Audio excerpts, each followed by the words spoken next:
Now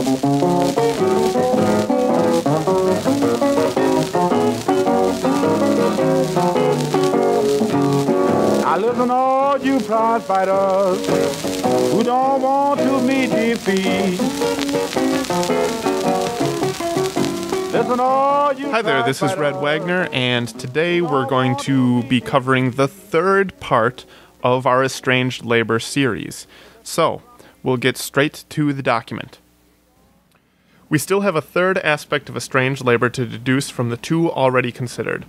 Man is a species being, not only because in practice and in theory he adopts the species, his own as well as those of other things, as his object, but, and this is only another way of expressing it, also because he treats himself as the actual living species, because he treats himself as a universal and therefore free being.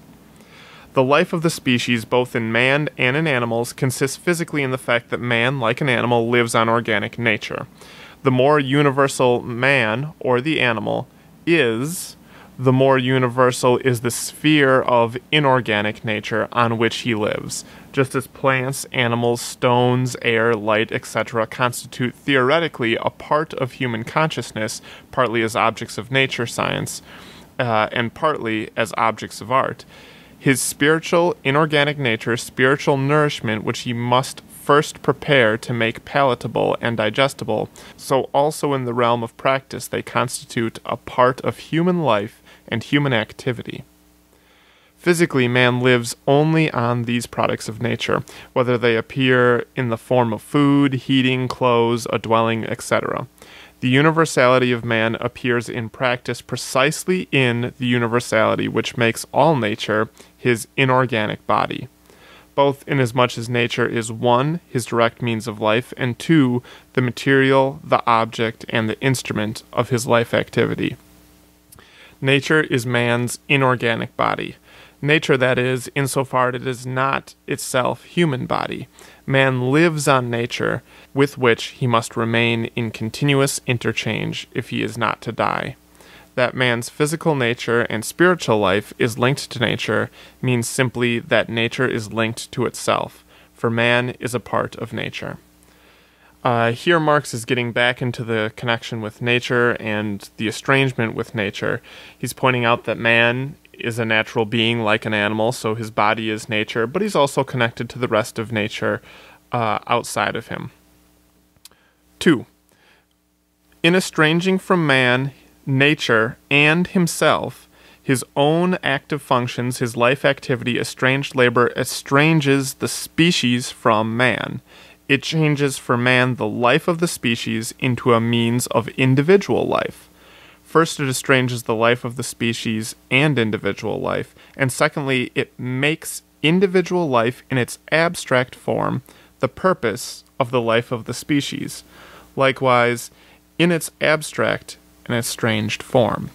Okay, so here he's building up the estrangement from nature, that's one piece, and then the estrangement from your actual daily functions, in other words, being estranged from the labor that you do when you go to work, those combined together make us estranged from the beings around us. It estranges us into this very individualized, secluded life. For labor, life activity, productive life itself, appears to man in the first place merely as a means of satisfying a need, the need to maintain physical existence. Yet the productive life is the life of the species. It is the life engendering life. The whole character of a species, its species character, is contained in the character of its life activity, and free conscious activity is man's species character. Life itself appears only as a means to life. Here again, Marx points out that the activities that an animal does define what it is as a species, and the thing that defines man for Marx is the ability to consciously think and change the things that you do. Again, when you don't control your own actions, when you go to work, for instance, then that piece of being a human being is taken away from you. The animal is immediately one with its life activity. It does not distinguish itself from it. It is its life activity. Man makes his life activity itself the object of his will and of his consciousness. He has conscious life activity. It is not a determination with which he directly merges. Conscious life activity distinguishes man immediately from animal life activity. It is just because of this that he is a species being. Or, it is only because he is a species being that he is a conscious being, i.e. that his own life is an object for him. Only because of that is his activity free activity. Estranged labor reverses this relationship so that it is just because man is a conscious being that he makes his life activity, his essential being, a mere means to his existence. In creating a world of objects by his personal activity, in his work upon inorganic nature, man proves himself a conscious species being, i.e. as a being that treats the species as his own essential being, or that treats itself as a species being. Admittedly, animals also produce. They build themselves nests, dwellings, like bees, beavers, ants, etc., but an animal only produces what it immediately needs for itself or its young. It produces one-sidedly, whilst man produces universally. It produces only under the dominion of immediate physical need, whilst man produces even when he is free from physical need, and only truly produces in freedom therefrom. An animal produces only itself, whilst man reproduces the whole of nature. An animal's product belongs immediately to its physical body, whilst man freely controls his product. An animal forms only in accordance with the standard and the need of the species to which it belongs, whilst man knows how to produce in accordance with the standard of every species, and knows how to apply everywhere the inherent standard to the object. Man also forms objects in accordance with the laws of beauty. It is just in his work upon the objective world, therefore, that man really proves himself to be a species being. This production is his active species life. Through this production, nature appears as his work and his reality.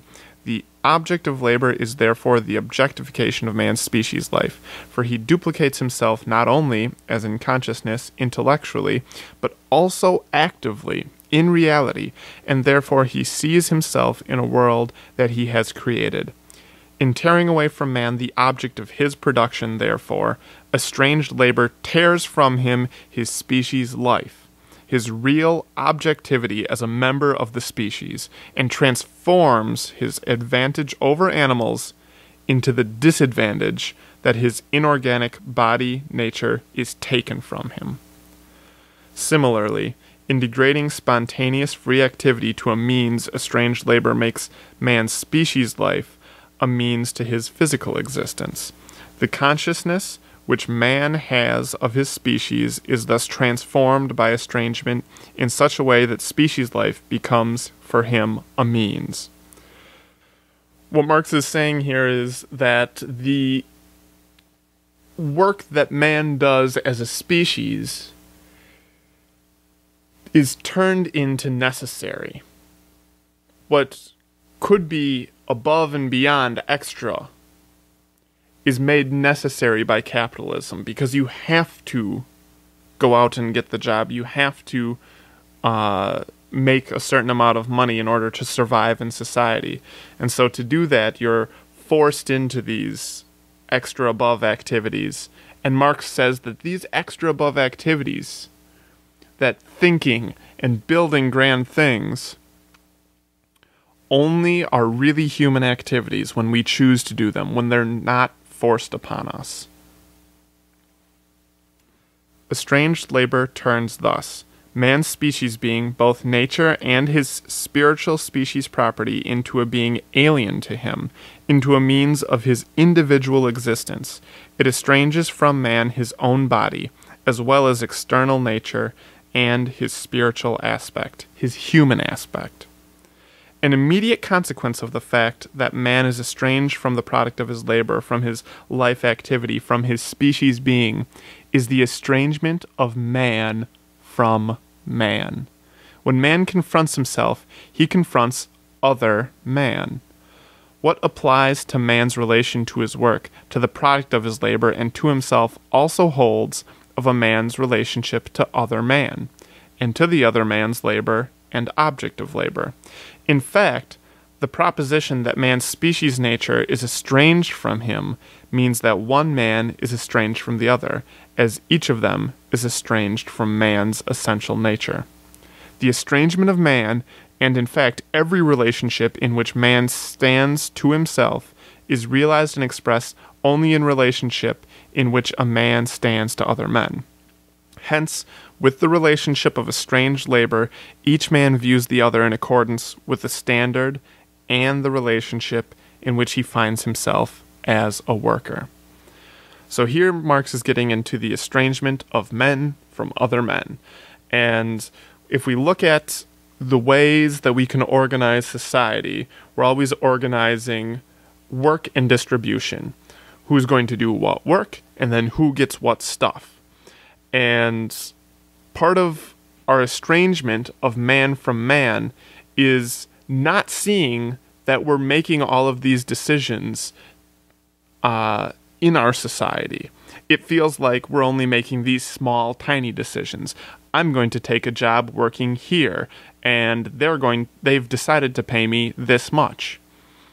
But putting these decisions together in a big conglomerate ends up with this relationship that we really have with one another, which is, what am I making for everyone else? What's everyone else giving to me for the stuff that I've done? It's a very social aspect that we have to production and consumption. But in capitalism, we see it very individualized. All we see is what we do and what we get paid for it. When we go to the market to buy something, we don't see the production behind it. We just see what the little price tag says and how much of my money I have to give to get that. That's an estrangement from the entire process of production and distribution. And that is Estranged Labor, Part 3. Thanks for listening. I'll see you next time. If he land with either hand, he'll sure put you to sleep. This episode is part of the Marxism Today podcast series. Marxism Today is recorded, mixed, edited, produced, and maintained by Red Wagner. It is distributed freely and licensed under the Creative Commons Attribution Non-Commercial Share-alike 3.0 license. To find out more about the Marxism Today podcast, visit our website at marxismtodaypodcast.wordpress.com, where you can find archives of all of our episodes available for download. Thanks for listening. We'll see you next time.